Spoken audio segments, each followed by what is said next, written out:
leen fàttali ni rek mën ngeen ñëw seetaan si suñuy plateforme digitale Sen TV Facebook l'officiel wala D-Média l'officiel sur YouTube wa ilaa ngeen télécharger application D-Média sur Play Store wala App Store ñu ngi leen di jaajëfalee ñëpp si seen kóolute Mame Mbaye Ndiaye.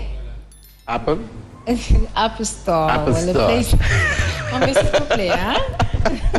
Mame Mbaye bu ma def. ni ko monsieur le maire bu Guédiawaye di waxee nee na baat boobu ni nga koy waxee am.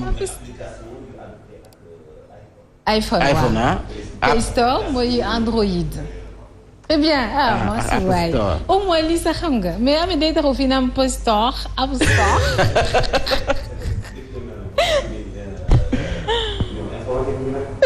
wax nga dëgg nag. franchement man la lébu de xam nga loolu de. maire Guédiawaye. war ngeen na rus ne ba Mansour def discernement bi quand même. waaw mais xam nga yooyu dafay baax ñu koy leeral askan wi. non franchement waaw dee ko leer ni mu ko waxee ni baax na sama genre xamuñu ko. xamoo ko woon. xaw ma ko ay man donc moom bu ko waxee ma jàng ci loolu kay.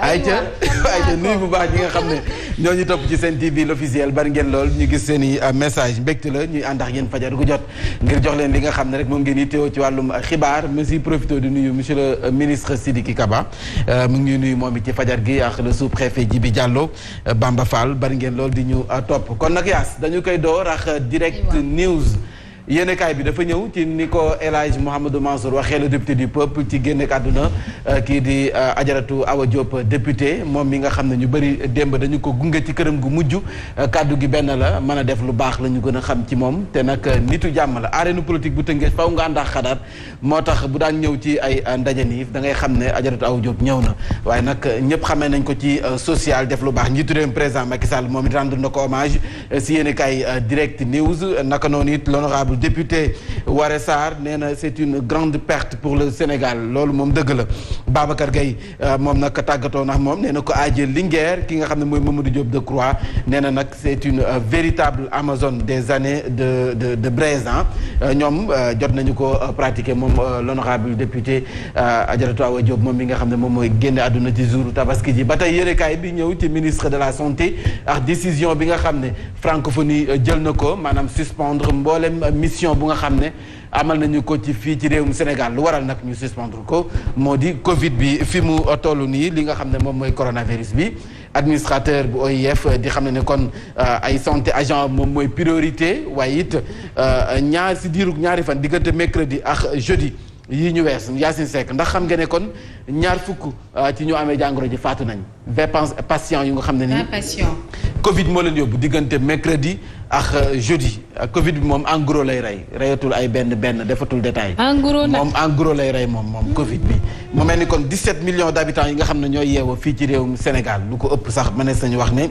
800 000 képp ñoo dem vacciné wu donc si 17 millions yi 800 000 ñoo dem vacciné wu du coup des na kon rek lu ci ëpp mën naa wax ne ay 9 millions yu nga xam ne vacciné guñu wala sax lu jege 10 millions.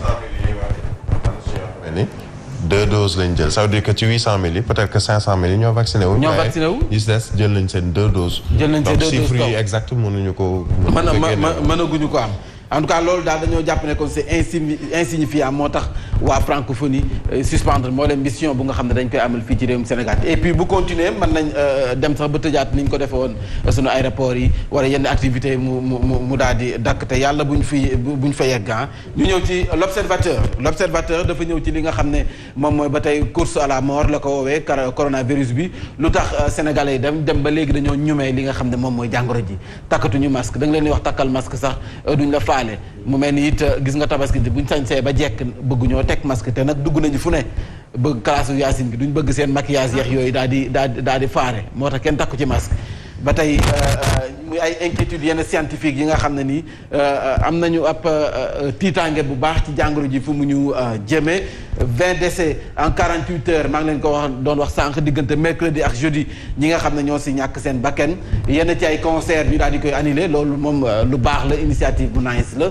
muy concert bu Wally Ballago Seck Pape Diouf Ngaaka Blindé waaye nag perte bu rëy la leen dikkal ndax nag concert yi nga xam ne investir nga ci ba pare lu jëm ci wàllu publicité bi yenn détails yi nga xam ne génn nga ko ba pare ay dépenses Kaolack lañ ko waroon def. ça veut dire que gouverneur Kaolack jël na responsabilité am mais yeneen gouverneur bu ci mel ni Dakar waxaguñ dara. jëlagul ñoo ngi toog di ko xaar ñu gis ne it yéenekaay bi di l'Observateur ñëw na ci génn ak àdduna ki nga xam ne moom mooy douanier bi nga xam ne dañ ko fekk ñu sox ko ay bal mu faatu dikkaat na ci film bi ak suspect yi nga xam ne jot nañu leen a téye mu mel ni kon présidence bu fédération sénégalaise bu football gis nañu kon Madi Touré moo fës kii ne jàkkaarloo maître Augustin Senghor Birahim ak El Hadji Mouhamadou Mansour yàgg nañu ko kaas ñeenteelu mandat bi nga xam ne moom moo fës kii ne jàkkaarloo benn. dañoo négocier nañ seen biir de. buñ ko def protocole. waaye def nañ ko protocole ba noppi. duñ ko def protocole. non def nañ protocole pour Madi Touré.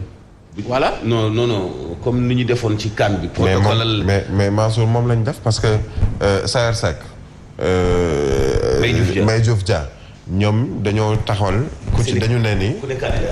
ñoom ay candidats la ñu woon. ñu tëral seen programme pour jiite fédération sénégalaise de football.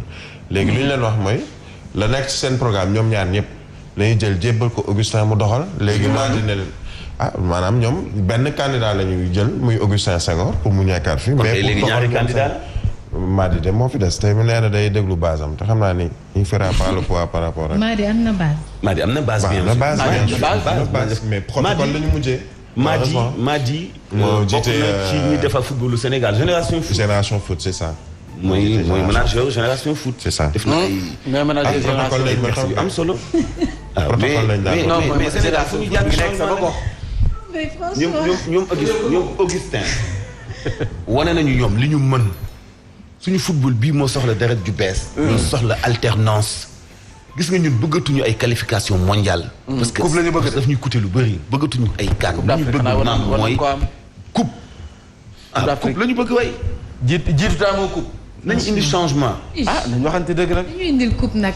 jox leen ko waa génération foot campagne lu ma ko nag. en tout cas protocole la ñu koy le protocole d'Eden Rock. toog nañ dajaloo seen hôtel fële ci Eden Rock. tànn seen candidat. nee nañ léegi ñun ñuy ku ci nekk sa programme daal. na ko Augustin doxal. yàlla baax na consensus autour d'Augustin Senghor moom ngay wax fii le protocole d'Eden Rock moom la ñu wax foofu ci yéenekaay bi di l'enquête rapport comité suivi Fonds Force Covid-19 def nañu seen rapport jébbal nañu ko njiitu réew mi président Macky Sall ci 1000 milliards yi nga xam ne moom la ñu annoncé woon ci plan de résilience bi jàppale na 740 milliards la ñu dépensé réeroo nag mi ngi xala am ci li nga xam ne moom mooy l'Alière li nga xam ne mooy centre CTE yi loolu nag jot nañu ko waxtaanee donc 30% de li nga xam ne moom mooy fonds des Sénégal de l'extérieur on connaît un recul de 30% loolu yéenekaay bi ñëw na ci ñu ñëw ci li nga xam ne moom mooy ba tey ci le quotidien Covid-19 progression de la pandémie prière de la tabaski mu mel ni kon président Macky Sall daal dina si profito moom naam demul julli ji sa jumaa ja waaye nag yëkkati na ay kàddu sàkku ci ndaw ñi askan wi ñu dem li nga xam ne moom mooy dem vacciné wu dem ñaxtu ji Abdoulaye Diouf Sarr nee na nag jéego yi nga xam ne moom la coronavirus yi jël bu ñu ko moytuwul fa mu ñu jëmee dana compliqué lool nag respect du protocole sanitaire gis nañu ko si jumaa yi fu si mel ni man fa ma demoon sa Yoff Layeen booy dugg ci buntu bi dañuy tox sa loxo gel hydroalcoolique nga raxas sa loxo ba mu set ba pare ñu jox la benn masque nga duggaale def distance aussi def distanciation bi gis nga def ay drapeau yooyu noonu ku ñëw toog loolu moom man maa ko tegal sama bët foofee sa Yoff Layeen ñu ñëw fii ci génn ak àdduna la maire du PDS est partie ñu koy jaale Tons Daouda Niang maire bu Tëngéej ñoom nga xam ne ñoo bokk seen parti démocratique sénégalais ñoom ba ñu fa nekkee ba léegi foofu la ñu leen xamee yéenekaay Le Soleil jant bi lu mu génne moo di tabaski 2021 Covid-19 ak nag ni ñu ko ci nemmeekoo yenn ci ay confrères yi ñoom julliw ñu mais terewul am na ñu julli waaye ñii julli te respecté nañ li nga xam ne moom mooy yenn mesures yi UCG mu ngi mobiliser lu toll ci 3049 say agents fii ci diwaanu Ndakaaru ak grand centre urbain ñu gis ne kon liggéey bi rafet na lool nag aca 8 heures dafa jot kon kii dafa mel ni moom lañ may def signe de fan la ñuy tëjee kon ñu jëm ba tey ñu jeexlee ci UCG rek près de 6000 tonnes de déchets ramassés mu mel ni it loolu nemmeeku nañ ko ci li nga xam ne moom mooy après tabaski ji muy liggéey bu rafet heureusement concessionnaire yi seen grève bi yaakaar naa ne mu jëwul am moo tax gars yi ramassé nañ mbalit mi loolu c'est une très bonne nouvelle xëj na waxtaanee nañ ko ba jibboo Yacine kon nag comme juróom-ñetti waxtu jot na te faw ñu faram-fàcce xibaar yi. ñëwal faram-fàcce ko mu jàppale nga ànd ceeg ñi fi nekk. ma jóge ci table bi delluwaat ci table. ñooy école buissonnière moom lundi moom bu leen sax xëy si. ñoom Mamadou Fofana woo Siré moom da ngeen ko gëj a gis. Siré di ngeen ko gëj a gis ndax fan yii day absenté wu waaw. Alaaji xam naa ni Alaaji Ahmed Dara dana ñëw mu lundi moom itamit. aywa Hadji Mansour pare nga. tout en wolof bi nga bëgg a yenni mam Mbaye te 7 heures day ànd ak yow français loolu laa xam fu mu tege da ngeen di diyo wolof bi comme ni ngeen koy defee ci français bi présentation la. Alaaji Birahim Diadji Touré yow toogal pour commentaire bi yow tamit Mame Mbaye Ndiaye sa xibaar nga noonu.